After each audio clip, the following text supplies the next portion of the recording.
सकता है 2-2 लाख, तो केवल आडंबर कर रहा है, नाम नहीं है। क्योंकि नाम कृपा करता है। बंधुओं, जब श्री राधा बोलते हो ना, कितनी बार बोलना है ये तो आप अपने गुरु आज्ञा मान लीजिएगा। गुरु जी कहे इतना इतना तो उतना करिए, बाकी हमारी मानो। एक बार भी बोलो तो कैसे बोलो? श्री राधा।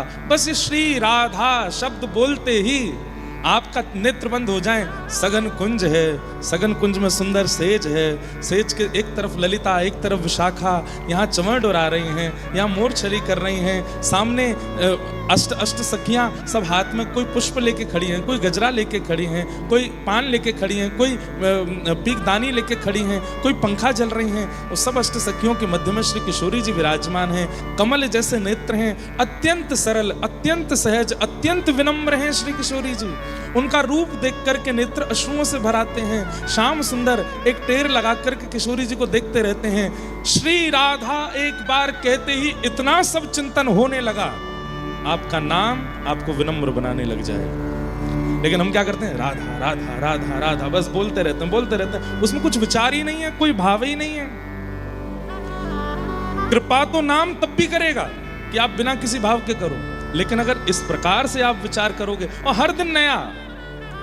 आज नाम कीर्तन में क्या विचार किया? यमुना का तट है, किशोरी जी चल रही हैं, नूपुरों की ध्वनि आ रही है, संत रसिक जन चारों ओर खड़े हैं, किशोरी जी की मधुर झांकी का दर्शन कर रहे हैं। श्याम सुंदर आगे आगे चल रहे हैं, अपने मुकुट से ऐसा एक पहरा कर रखा है ताकि सूर्य की किरण श्री जी के चरणों में ना पड़े। तो ठाकुर जी ऐसे अपना मुकुट करके चल रहे हैं कि किशोरी जी के चरणों में छांव होती जा रही है।